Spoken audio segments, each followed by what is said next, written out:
Good day everyone and welcome to Poser's Movie Recap. After the world was tired of repeatedly playing with baby dolls, and forcing little girls to assume mother roles, Mattel Toy Company created the first Barbie doll. As time went by, Mattel designs a different variation of the dolls, in which the Barbies can assume individual occupations and they can be whatever they like to be. Years later, in what they consider normal in Barbieland, one of these Barbies is living her life to the fullest, together with other Barbies and the Kens. In this Barbie world, they move and act the way real girls play with them, where they just glide, fly, or imagine just anything they want and boom, there they are, having everything they want in life instantly. Barbie waves at Midge, her pregnant friend who gets discontinued by Mattel because a pregnant doll is just too weird. All the Barbies in the Barbieland have prestigious jobs such as engineers, lawyers, doctors, media reporters, presidents, pilots, and even astronauts. Barbie has a great day every day, but Ken's role isn't that much, as he is only happy when he sees Barbie and when she looks at him. Barbie doesn't give him much attention, as she favors other feminine activities and female friendships. Alan is also a resident of Barbieland, though there is no other Alan out there and he becomes the only Alan doll. In the middle of a party, Barbie suddenly blurts out if anyone has ever thought about death, and everyone else stops moving after hearing her. Seeing this, Barbie makes an excuse that she is just dying to dance, and all the other Barbie and Kens resume partying. The next day, Barbie's mind still lingers on the thought of mortality, and not long after, she starts malfunctioning. She notices her bad morning breath even after she brushes her teeth the Barbie's way, plus the cold shower, and her burnt breakfast. When she discovers that her feet are now flat, the other residents catch sight of her perceived defects and advise her to seek the help of Weird Barbie. Later, Barbie visits Weird Barbie's house and shows her flat feet to her. Barbie is known to be the stereotypical Barbie, and Weird Barbie tells her what she became after the little girl who played with her ruined her by playing too hard. She adds that someone in the real world has caused Barbie to malfunction, and as a result, there is now a rift in the membrane that separates Barbieland from the real world. The only way for Barbie to go back to her old stereotypical self, is for her to find the cause of the problem and fix it. Barbie is horrified especially when she finds cellulite in her thigh, but she's also afraid to venture into the real world because she's not built to be adventurous. But since she doesn't want to stay malfunctioning, Barbie gathers her courage and decides to go anyway. Everyone says farewell to Barbie and wishes her luck, but Ken is devastated so he sneaks into her car and asks if he can come with her. After their intrepid travel to the real world, Barbie and Ken arrive at Venice Beach in Los Angeles. Barbie starts to feel conscious of herself for the first time in her doll life, when every people they see stare or laugh at them. They start to notice that everything seems in reverse in the real world, and Barbie punches a man when he touches her. They get briefly arrested for it and get released, but the pair are arrested again for getting new clothes but not paying for them. After the police have released them for the second time, Barbie complains about her mission of finding the girl who played with her counterpart doll, and tells Ken that she has no idea where to start. She sends Ken away as she feels she needs to do it herself, and Ken is fascinated with how the real world is mostly dominated by men, unlike Barbieland where all positions of power are taken by women.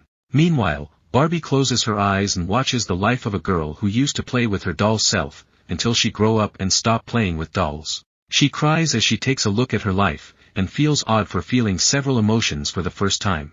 At the same moment, Mattel gets the news about two of their dolls roaming the real world, and the low-level employee rushes all the way up to inform the big bosses. On his way to the top, he meets the Barbie designer, Gloria, who is drawing her new samples for the upcoming Barbie box. He then interrupts the bosses' meeting with the CEO Mr. Mattel, and tells them about their two dolls loose to the world.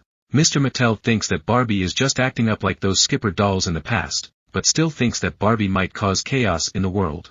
He orders his men to capture Barbie and bring her back, but unaware that Gloria has been secretly listening to their conversation. When Ken returns to Barbie, the pair goes to the nearby school to look for the girl, and decide to split to cover more grounds. Barbie immediately recognizes Sasha from her vision, but when she introduces herself to her and her friends, the group of teenagers are mean to her.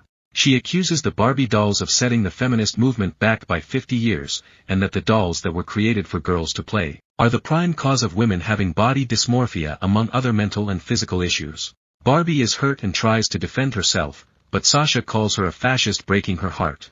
Meanwhile, Ken at the library finds several books on how men rule society, and is extremely impressed by patriarchy in the real world. When he tries to get a job, he learns that in order to get one, he would need qualifications that he clearly lacks.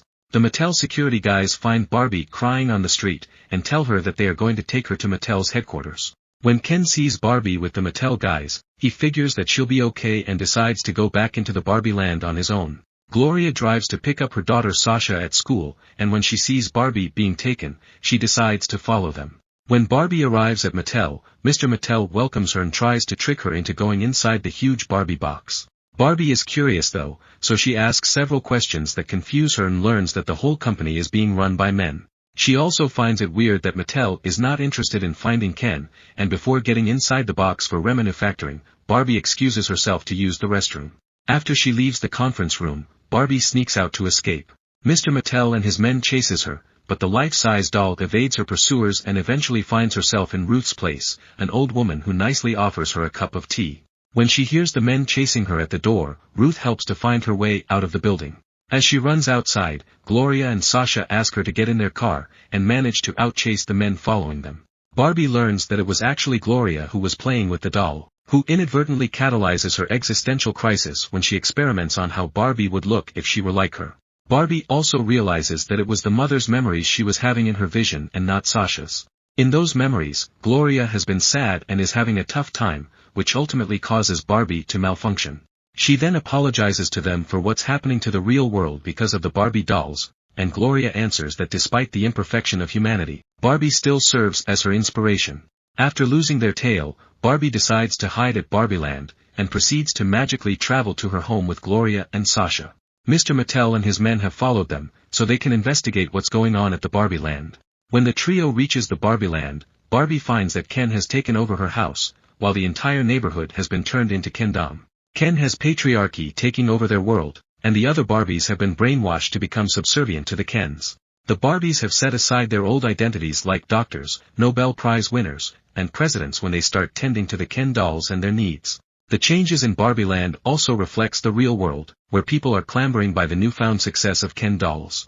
Mr. Mattel worries about the possible repercussions, and claims that it is the Barbie dolls that the little girls dreamed of, and she was pretty important for the company and not the Ken dolls. When Barbie tries to talk to Ken about what he has done, Ken claims that it was Gloria's fault for changing their normal life when she had given Barbie a thought about death. Barbie cries and blames Gloria for pulling her to the real world, and declares that she will just sit and wait for things to go back to normal. Gloria and Sasha try to knock some sense into her, but Barbie is very depressed and has a complete mental breakdown. Without any other choice, Gloria and Sasha start to travel back into the real world. Suddenly, Alan shows up and tells them that he needs to escape the Kens, but the Ken road worker stops them. While Alan fights the Ken dolls, Sasha has a sudden epiphany that they need to help Barbie, so they turn back to find a way to solve the problem. They find Barbie at Weird Barbie's house, and decide to team up with a few other discontinued Barbies to reclaim the Barbie land from Ken. Gloria talks to Barbie, who's still having an existential crisis, and lengthy explains about society's conflicting expectations of women. After her speech, Barbie's self-confidence is back, so they start planning their next move. She asks Weird Barbie if she has a map of the Barbieland, and the group of mismatched Barbies concludes that they have to distract the Kens with a decoy, so they can deprogram the rest of the brainwashed Barbies. With the help of Alan, the group is able to take the former President Barbie and restore her mind, when Gloria talks to her about female empowerment. The new deprogrammed Barbies act as the new decoys, and one by one, they are able to rehabilitate the rest of the Barbies. Afterward, they decide to turn their charm on in order to trap their respective Kens, and manipulate them into fighting amongst themselves. The next day, Barbie goes to Ken's house and apologizes for not seeing him as her potential partner, and tells him that she is now ready to date him, which makes Ken really happy. He sings Barbie a 4-hour-long song, as do the other Kens with their respective Barbies. However, just as the Kens were convinced that Barbies were into them, the Barbies moved on to sit with a different Ken to make them jealous. The Kens split into two factions and fight each other at the beach, and as the fight ensues, the Barbies watch them from a distance and decide to put their old constitution back into order. Mr. Mattel arrives in the Barbie land with his men, just in time to see the battle between all the Kens where they try to fake kill each other. Ken breaks out into song and finally comes to realize that he is Ken, a soul entity, and not just an accompaniment of Barbie. They remember that they are supposed to change the constitution today, but are too late since the Barbieland elections have taken place in the absence of Kens. President Barbie gets reinstated as the president, claiming that Barbie's government could not have been overruled by the Kens because of their absence. When the Kens go back to Kendom, they discover that the Barbies have recovered their home and turned it back to Barbieland. Ken is upset and starts crying about his failure, and when Barbie sees him, she tries to comfort the doll and apologizes for taking him for granted in the past. She asks him to create an identity for himself by discovering who he really is, and promises to be a better friend from now on. She still refuses his advances, which makes him more depressed, but with Barbie's persuasion, Ken eventually accepts to find his own way without being hung up on Barbie. When Mr. Mattel overhears the discussion, he claims that he understands what Ken is going through, but can do nothing about the Ken doll situation. Barbie's president intervenes and asks, why not just let everyone live the way they want, without any Barbie, Alan, or Ken living in the shadows? She then apologizes for calling weird Barbie weird, and offers her a job at her office. She also hires a few Kens so they can start somewhere, so eventually, they will learn and have much power like the Barbies in the Barbie land. Gloria presents her idea about ordinary Barbies, and suggests that there should be one that resembles an everyday woman, who doesn't have any big dreams or expectations like taking over the world. She believes that a new Barbie like this can be able to inspire women in the real world, and change the perception of people on how they look at dolls as objects of stereotypical beauty. Mr. Mattel is impressed with her idea, and decides to close the portal between the real world and Barbie land for good.